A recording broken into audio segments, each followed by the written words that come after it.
From the Detroit Free Press, it's Thursday, January 21st. Here are today's top stories, presented by Bush's Fresh Food Market. Calling all foodies, Bush's is hiring. Are you passionate about food, looking for growth, development, and excellent wages? Come grow with Bush's and apply online at bushes.com/join our team. That's Bush's, BUSCHS.com/join our team. This is Todd Spangler, Washington correspondent with the Detroit Free Press. On Wednesday, just before noon, Joe Biden took the oath of office at the U.S. Capitol, becoming the nation's 46th president and ending Donald Trump's single term. In a 22-minute-long speech, Biden spoke of the need for unity and putting aside partisan rancor. Noting the forces which have been pulling the nation apart, he said it is time to, quote, stop the shouting and lower the temperature. Without unity, he said, there is no peace, only bitterness and fury. No nation, only a state of chaos.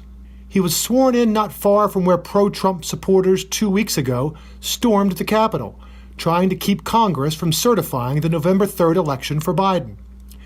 The inauguration was a historic one. At 78, Biden becomes the oldest man to hold the job, and Kamala Harris becomes the first woman, first black, and first person of Indian heritage to take the job of vice president. Trump wasn't there to see it. Having disputed the results of the election in Michigan and elsewhere, he became the first president since the 1800s to snub his successor's inauguration. Instead, he flew out to Florida on Wednesday, saying he expects to be back, quote, in some form. What he means by that, if anything, we will have to wait and see. For the Detroit Free Press, I'm Kerry Jr. II. Former Detroit Mayor Kwame Kilpatrick will walk out of prison early thanks to President Donald Trump. On his way out of office, the president commuted Kilpatrick's 28-year sentence along with 69 other commutes and 73 pardons. Kilpatrick has served 7 years of his sentence. He was convicted in 2013 for racketeering, bribery, and extortion, among other things.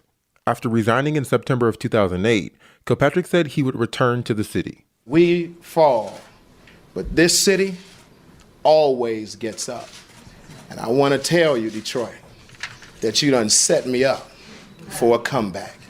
As of Wednesday evening, Kilpatrick has been released from prison and is at home. I'm Frank Witzel with the Detroit Free Press. In his inaugural address, President Joe Biden recited lyrics from the American Anthem, not to be confused with the national anthem that Lady Gaga sang. Biden used the song to challenge the nation to think about the future and move forward together. For those who don't know, the song was written by Gene Scherer in 1998 and first performed for President Bill Clinton. It also was performed at the 2005 inauguration of President George W. Bush. Ken Burns, who grew up in Ann Arbor and makes films about America, featured the song in his documentary series about World War II. The American Anthem is about the dream of a nation and charges Americans to believe in sharing the blessings and to fortify the soul of a nation, a favorite Biden phrase that never dies. Biden mentions the song near the end of his speech. He starts reciting a few lines that highlight his personal values of hard work, religious faith, and concern for the nation's future. And then he urges Americans to add to what he called the unfolding story of our great nation. I'm John Carlisle with the Detroit Free Press. In the rural parts of Michigan, where lots of people live in remote wilderness, where spotty cell phone service magnifies that isolation, and where winter weather can leave people stranded, old-fashioned ham radio is still common. It's used for search and rescue, for those times when fallen phone and power lines bring down all other communications, and for events where other methods won't do, like the annual dog sled race in the Upper Peninsula. But above all, there's still the mystery of who's out there waiting in the static, bringing a greeting from someplace in the distance. Now, thanks to the pandemic, there's been a surge of interest in amateur radio among people seeking a way to break the loneliness.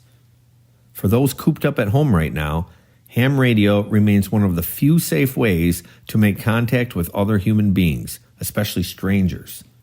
Because no matter how far away they are in their shared isolation, their radios ensure that amateur operators are never truly alone. To learn more about amateur radio's recent renaissance, go to freep.com.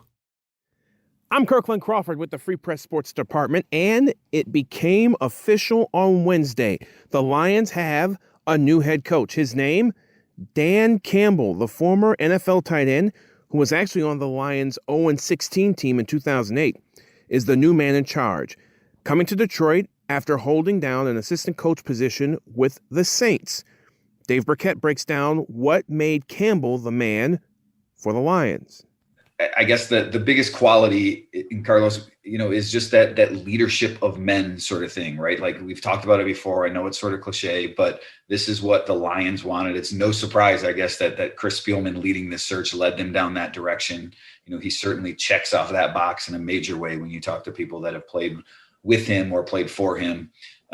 He's going to have a good staff. I mean, that's going to have to be a big thing if the Lions are going to succeed, right? Is that they're going to need a really good offensive play caller in today's NFL. So I'll be interested to see what happens with that hire.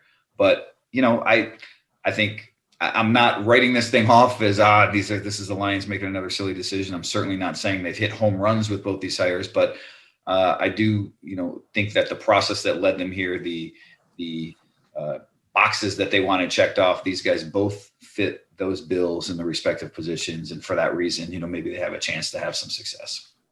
For more stories from the Detroit Free Press, be sure to check out freep.com. That's FREEP.com. If you're a fan and want to support our quality local journalism, subscribe. Go to freep.com/special offer.